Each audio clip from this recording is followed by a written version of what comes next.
পড়াতে একটু আরাম আছে, বৃষ্টিটা পড়াতে একটু আরাম আছে।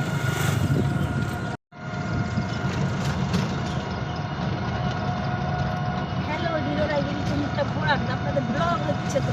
হ্যাঁ,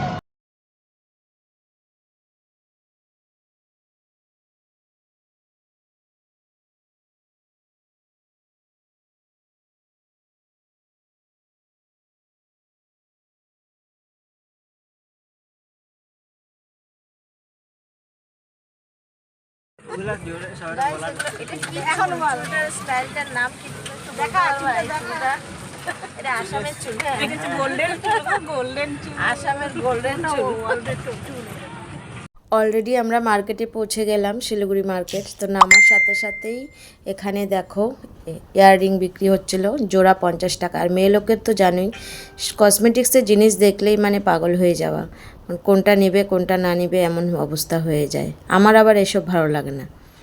তো এরপর আমরা ওখান থেকে বেরিয়ে চলে আসলাম রেনকোট আর ছাতার দোকানে। যেহেতু বর্ষাকাল, আর এসে দিদির ছেলেটা রেনকোট নিবে, ছাতা নিবে, তো ওখানে দেখা দেখি হচ্ছিল। তো ওখানে পছন্দ হলো না, আরেক দোকানে চলে গেল। তো ওখানে গিয়ে সব মাপ দিয়ে দেখলো, কারণ পছন্দ না হলে তো আবার বাড়ি নিয়ে ফেলে রাখবে। এখনকার ছেলেপেলেরা তো জানোই কেমন, তার জন্য ওর মন মতো ও পরে ফিটিং দেখে টেখে সব ঠিকঠাক করে তারপরে রেনকোটটা নিল। আর একটা ছাতাও পছন্দ করলো, আর রেনকোটটা দেখো ও পরে নিয়েছে। আমি আবার বলছি, দেখ দীপ দেখ এদিকে তাকা। তো এদিকে ফেরার জন্য বললাম, তো একটু এদিকে ফিরে নিল, আমিও ক্যামেরাতে নিয়ে নিলাম ওকে। তো চলো বন্ধুরা, কেউ স্কিপ করে দেখবে না ভিডিওটা, সবাই কিন্তু একটু মনোযোগ সহকারে দেখবে। আর লং ভিডিও দিলেই তোমরা বোরিং হয়ে স্কিপ করে আঙ্গুল দিয়ে ঠেলে উপর দিকে উঠিয়ে দিও না। তোমরা যদি লং ভিডিও না দেখো তাহলে ফেসবুকে কিন্তু তোমাদের ভিডিওগুলো অন্যদের কাছে সাজেস্ট করবে না। তার জন্য লং ভিডিও, শর্ট ভিডিও সব কিছু দেখা একদম অনিবার্য।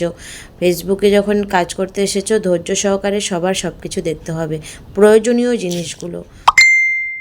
তো চলো, তোমরা এখানে প্যাকিং করা হয়ে যাচ্ছে, দোকানদারকে টাকা দিয়ে আমরা জিনিসটা নিয়ে ওখান থেকে বেরিয়ে আবার অন্য মার্কেটিং আছে, অন্য দোকানে চলে যাব।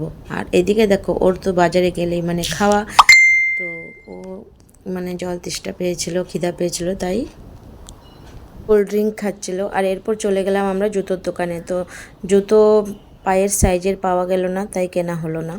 তো এরপর চলে গেলাম আবার ব্ল্যাঙ্কেট নিবে, ব্ল্যাঙ্কেটের দোকানে। তো একটা ব্ল্যাঙ্কেটও নেওয়া হয়ে গেল, যেহেতু গরমের দিন কিন্তু শীতের জন্য নেওয়া হলো। এরপর আবার চলে আসলাম পার্সের দোকানে। অনেক মার্কেটিং করলো, অনেক, আসামে অনেক জিনিসপত্রের দাম, তাই এখানে কিছু কম পাওয়া যায়, এখান থেকে অনেক মার্কেটিং করে নিয়ে গেল। তো একটা পার্স নিয়ে নিলাম। ওরা শুধু দেখবে, দামাদামি সব আমরা করব, কারণ এখানকার জিনিসপত্রের দাম আমরাই বলতে পারবো কেমন, তার জন্য দামাদামিটা আমরা করি, ওরা শুধু জিনিসটা পছন্দ করে। এরপর কাপড়ের দোকানে চলে গেলাম, হ্যাঁ প্যান্ট কিনলো, শার্ট কিনলো, হাফ প্যান্ট কিনলো, অনেক কিছু মার্কেটিং হয়েছে।